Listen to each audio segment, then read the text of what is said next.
Shalom saudara-saudara yang ada di seluruh tanah air semuanya. Pertama-tama saya mau mengucapkan terima kasih. Saya mau bersyukur kepada Tuhan karena banyak saudara-saudara yang ada di Indonesia yang meresponi pesan darurat daripada Tuhan, panggilan urgent daripada Tuhan untuk segera melakukan perjamuan kudus bersama dengan keluarga sebelum Paskah, dan juga yang saya anjurkan untuk kita berdiam diri di rumah ya untuk Paskah sebelum Paskah berlalu, dan juga melakukan perjamuan kudus sampai 7 hari. Kenapa 7 hari? Karena di Keluaran 12 dikatakan kita harus melakukan murid-murid bangsa Israel itu, mereka melakukannya 7 hari setelah mereka keluar dari Israel, dari Mesir, saudara-saudara. Nah, jadi banyak saudara-saudara yang meresponi, puji Tuhan, banyak yang share, puji Tuhan, segala kemuliaan buat Tuhan. Saya baru saja terenyuh gitu loh sama Tuhan, karena saya bilang, Tuhan terima kasih karena Engkau memberikan saya hati yang taat. Karena waktu itu sudah malam, saya sudah capek saudara-saudara.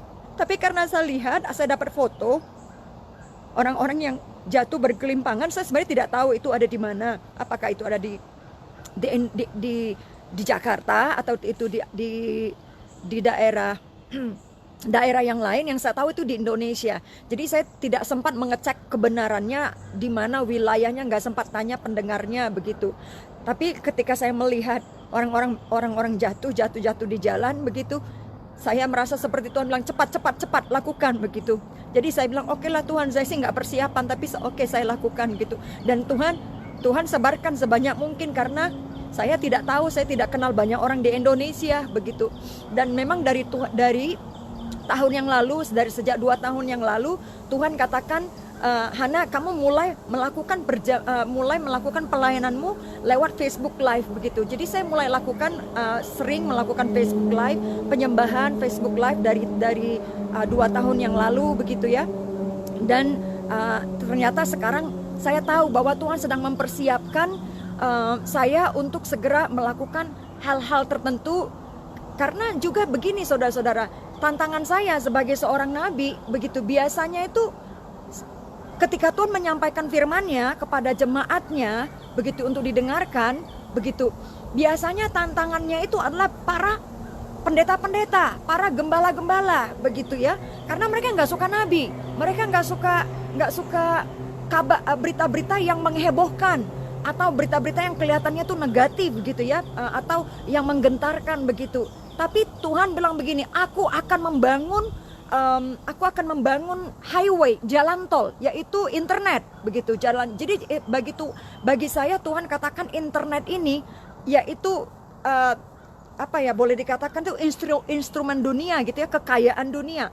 Tapi Tuhan pakai kekayaan dunia ini untuk pelebaran jalan Tuhan.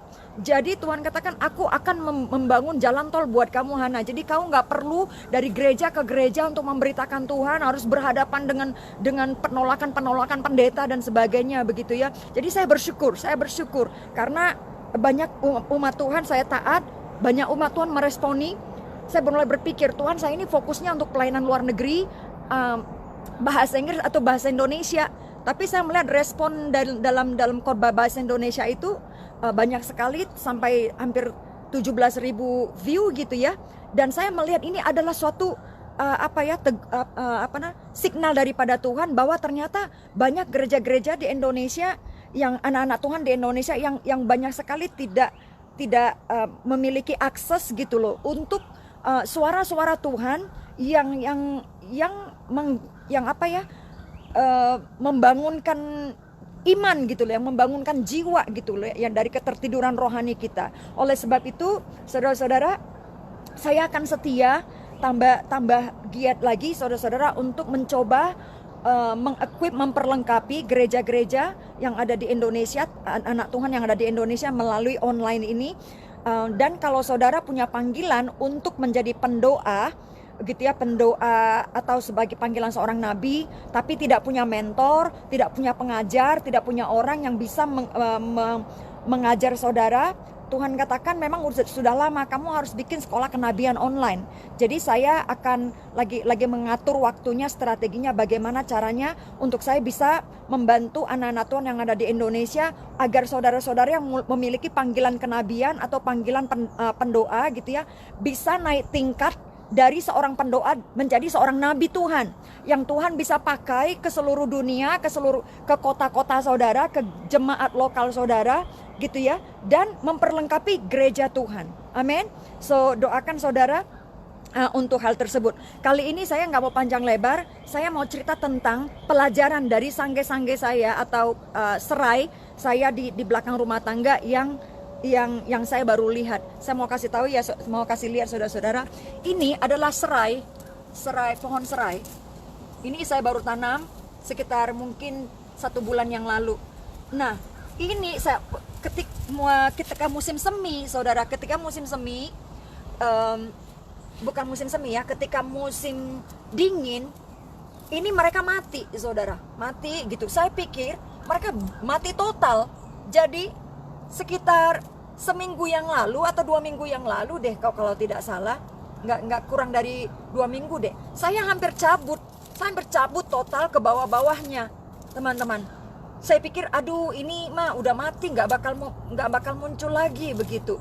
Dan akhirnya saya ambil sangge-sangge yang baru yang saya beli dari toko, lalu saya buang saya buang ininya, yang paling atasnya ini saya potong, saya simpan di kulkas untuk saya pakai. Lalu saya tanam dicolokin gitu ke bawah gitu. Ini ada lagi nih muncul yang baru nih, sangge-sanggenya udah keluar nih. Nah, ada sekitar 1, 2, 3, 4 sangge-sangge yang saya potong nih dagingnya, terus saya tanam di sini, saudara-saudara. Kelihatan ya, mudah-mudahan ya kelihatan di sini. Nah, baru tadi pagi, seminggu yang lalu saya memperhatikan, saya melihat, aduh ini kayaknya nggak numbuh. Udah dah saya cabut saja. Saya hampir mencabut, tapi saya lihat nih ada kehidupan nih, ada warna hijau, ada daun-daun kecil dari bawah, akarnya numbuh. Saya pikir ini kelihatannya seperti lalang gitu ya. Oh ini kelihatannya seperti lalang nih, berarti bisa jadi ini jangan-jangan sangge-sangge baru gitu loh. Saya diamin dulu deh gitu, jangan saya buang dulu, siapa tahu gitu kan, saya kan bukan seorang petani gitu loh. Jadi saya biarkan seminggu. Setelah seminggu, saudara-saudara, ternyata muncul akar yang baru, muncul tumbuhan yang baru, yaitu makin besar ya, sangge-sangge yang baru. Saya bangun tadi, saya lihat ke sini, wah, ini luar biasa sekali. Ternyata dari sangge-sangge yang mati ini muncul sangge-sangge yang hidup, sangge-sangge yang baru dan hidup.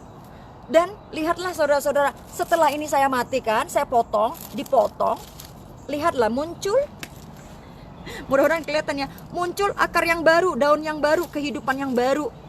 Nah, saudara tahu kan saya arahnya kemana? Begitu. Ketika itu firman Tuhan muncul kepada saya, dia katakan begini di dalam Yohanes 2 ayat 24. Yang berkata, aku berkata kepadamu, sesungguhnya jika biji gandum itu tidak jatuh ke tanah dan mati, maka ia akan menjadi tetap 1 biji saja. Dan dia tidak, tetapi jika ia mati, ia akan menghasilkan banyak buah. Nah saudara-saudara, saya mengingat itu firman Tuhan tuh, wow, betul juga Tuhan. Dan Tuhan katakan seperti ini, kalau dengan coronavirus, ada banyak sistem-sistem yang mati, ada banyak kehidupan lama yang mati. Dengan coronavirus ini ya, dikuburkan Tuhan, diruntuhkan Tuhan. Bahkan ada banyak saudara-saudara agenda-agenda kita yang dipotong Tuhan. Visi-visi kita yang bukan daripada Tuhan dipotong sama Tuhan. Supaya apa? Supaya visi Tuhan yang baru, saudara-saudara, muncul. Saudara-saudara, kita menjadi kreatif. Kemarin itu ada yang tanya, Bu, ini boleh nggak kita pakai Fanta gitu ya, perjamuan kudus pakai Fanta begitu. Saya tanya sama suami saya, boleh nggak ya Hani? Begitu. Suami saya bilang, kalau Alkitab berkata buah, daripada dari yang merambat begitu loh. Jadi bisa atau tidak, saya pikir juga Fanta itu terbuat dari soda kan ya saudara. Kalau bisa sih tomat itu kan vine, dia merambat gitu ya, buah dari vine gitu, buah dari pohon yang merambat. Jadi menurut saya kalau bisa jangan Fanta, tapi buah lah kalau begitu, setidaknya anggur gitu. Karena anggur itu kan buah, dia merah gitu kan ya. Jadi kalau bisa ya yang kalau bisa ambil buah saudara-saudara. Jadi bukan kayak yang buatan manusia gitu ya, yang kita olah-olah gitu. Nah, jadi saudara-saudara, saya hampir cabut. Seringkali kan kita Tuhan, makanya ada percakapan antara Tuhan dengan murid-muridnya, perumpamaan itu loh saudara. Ini tuannya para pengerjanya bilang, "Tuan, ini boleh nggak kita cabutin kita cabutin nih lalang-lalangnya?" Tuhan bilang jangan, biarkan dia bertumbuh bersama. Sama seperti yang saya baru lakukan 2 minggu yang lalu. Saya hampir mencabuti yang kelihatannya lalangnya, tapi saya bilang tunggu dulu deh, biarkan dulu mereka bertumbuh bersama-sama. Nah saudara, waktu akan menentukan siapa kita. Bahkan juga pencobaan, penganiayaan, keterbatasan, ya, apalagi ya, tekanan gitu, akan menunjukkan, akan membuktikan siapa kita di dalam kita. Dan juga kejadian coronavirus ini ya saudara, yang serba kontradiktif begitu ya. Ini sebagai alat pressure cooker buat kita anak-anak Tuhan yang selama ini ngeyel, yang selama ini ogah-ogahan untuk berdoa, cari Tuhan, berpuasa, yang ogah-ogahan untuk baca firman Tuhan, sekarang tuh dimasukin ke pressure cookernya Tuhan. Supaya apa? Kita matang. Supaya apa? Hati kita lembut. Supaya apa? Kekerasan hati kita, kekerasan pikiran kita ditundukkan sama Tuhan. Kita dikasih tekanan yang besar. Kita dikasih yaitu perapian yang tinggi, saudara-saudara. Sekarang ini seperti ini, perekonomian anak-anak Tuhan banyak yang ditekan. Saudara-saudara, kadang-kadang saya menerima itu ada ibu-ibu, ada saudara-saudara, bukan ibu sih, dia laki-laki kayaknya. Ada yang mengatakan, tapi saya harus kerja juga, saya harus pergi keluar kota, saya harus pergi mencari makan, saya percaya perlindungan Tuhan. Ya, saya pikir begini, kalau Tuhan sudah suruh, gitu ya. Shalom, wah Ibu Hana, di sana lagi terang benderang, di sini sudah mau jam-jam 2 dini hari. Tapi saya masih memutar-mutar ulang video ibu tentang pesan darurat semuanya. Amin, amin, amin. Saya juga tahu di Indonesia saat ini juga lagi sudah pagi gitu ya. Dengan kemarin itu paginya saya, siangnya kalian gitu ya. Gantian sekarang. Where is your sangge-sangge? Oke, saya kasih tunjuk nih Kalina. Nih sangge-sanggenya.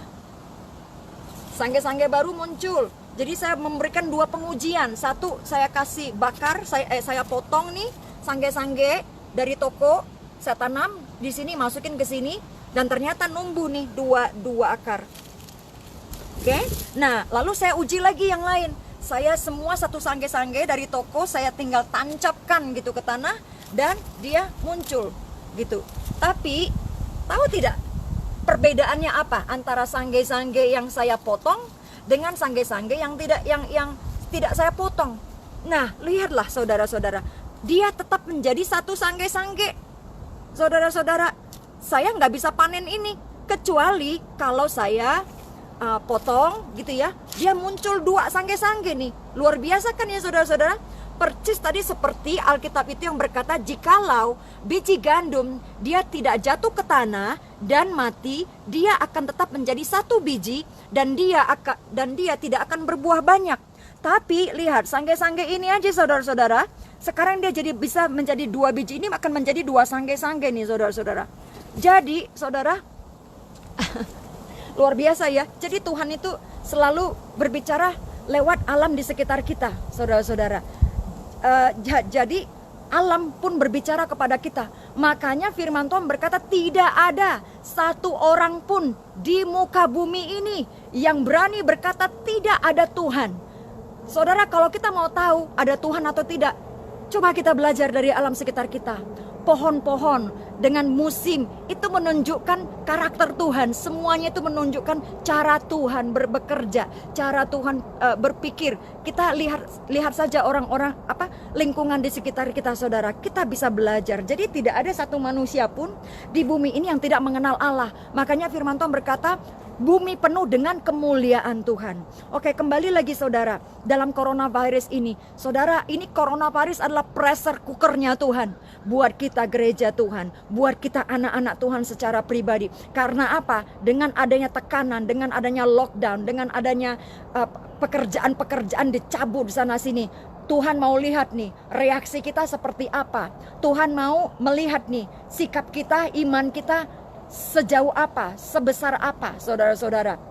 Jadi saudara-saudara, Tuhan katakan seperti ini. Saya bilang barusan kepada suami saya, wow Hani, saya terus terang ya Hani, terus terang nih sejak coronavirus ini, kok kayaknya saya merasa seperti orang normal lagi gitu loh.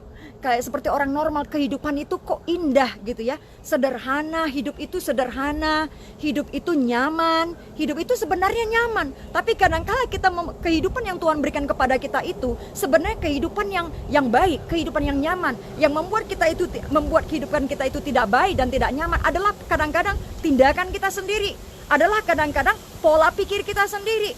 Sebab firman Tuhan berkata, aku bukan memberikan rencana-rancangan yang jahat kepadamu, tapi aku memberikan rancangan yang mendatangkan damai sejahtera, yang mendatangkan masa depan yang cerah. Masa depan yang cerah loh, kata Tuhan. Jadi saya pikir, wah Tuhan, terus terang ya nih, saya ingin menyempurnakan ibadah kita.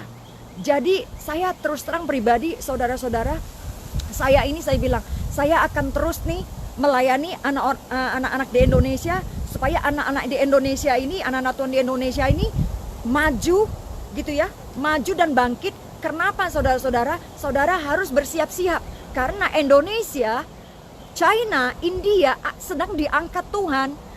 Ini masanya setelah Amerika jatuh ini, saudara-saudara, ini masanya Indonesia, China dan India lagi diangkat Tuhan menjadi pusat penginjilan. Makanya kita orang-orang Indonesia harus siap sedia. Saudara pikir kenapa juga saya orang Indonesia, entah dari mana, orang Batak lagi, saudara-saudara, dibawa ke Amerika memberitakan kabar Injil, menjadi nabi di negeri kaya ini, negeri yang besar ini, negeri yang yang pintar ini. Tapi justru Tuhan pakai ibu-ibu yang sederhana, yang gak punya pendidikan ya saudara-saudara. Pendidikan saya di lutut Tuhan, saudara-saudara, tapi dipakai Tuhan untuk bernubuat bagi pemimpin-pemimpinnya, pemimpin-pemimpin di negeri ini loh, saudara-saudara. Kalau dipikir-pikir, siapa saya Tuhan? Tapi bukankah firman Tuhan berkata bahwa aku akan mengangkat orang-orang bodoh untuk mempermalukan orang-orang pintar? Itu jelas dalam hidup saya, saudara-saudara. Yang gak punya title, yang gak punya gelar di gereja, yang gak punya yang namanya PhD, MBA, ya, apalagi gelar doktor, sarjana, apa-apa semuanya gak ada. Yang saya cuma tuh lulusan saya yang saya bisa banggakan tuh sekolah lutut loh, saudara-saudara. Itu kalau bisa dengan gelar dari Tuhan sendiri, saudara-saudara, yang kebanyakan tuh tidak diakui gitu ya, tapi Tuhan mengakui loh, saudara-saudara. Jadi saudara, kalau saudara punya panggilan dari Tuhan, nggak usah nunggu-nunggu orang untuk memberikan pengakuan kepada saudara-saudara. Yang penting saudara diakui di surga. Malaikat-malaikat kenal saudara, saudara punya otoritas, punya power, punya urapan daripada Tuhan. Saudara, Tuhan bisa pakai saudara untuk menjangkau dunia, untuk berbicara ke seluruh dunia. Jadi saudara, ini adalah kesempatan untuk Indonesia bangkit. Ya, karena apa? Indonesia jangan sampai ketinggalan. Karena di dalam negeri Indonesia ada banyak suku-suku Israel yang tersembunyi, yang disembunyikan Tuhan. Suku Manado, termasuk orang Batak. Kalau saudara orang Batak, saya mau kasih tahu, saudara ini sebenarnya keturunan Israel. Kita orang Batak ini sebenarnya punya darah suku Israel. Tapi saudara, mungkin belum ada yang membuktikan. Nggak perlu bukti. Roh Kudus yang memberikan kepada saudara identitasmu. Itu sudah jelas dari bahasa, dari pola tradisi kita sebagai orang Batak ya. Banyak di sana yang punya ciri-ciri daripada suku Israel, saudara-saudara. Nah, jadi saudara-saudara, saya bilang kepada suami saya, wah Hani, tadi malam, ya maaf, mundur dulu, tadi malam Saya merasakan itu sekitar jam 2.30 pagi, saudara-saudara. Saya masih di otak saya, suami saya bilang, Hani tidur. Iyalah Hani, saya nggak bisa tidur kalau otak saya ini penuh dengan firman Tuhan. Biarlah saya baca dulu, biar saya puas. Jadi saya baca firman Tuhan.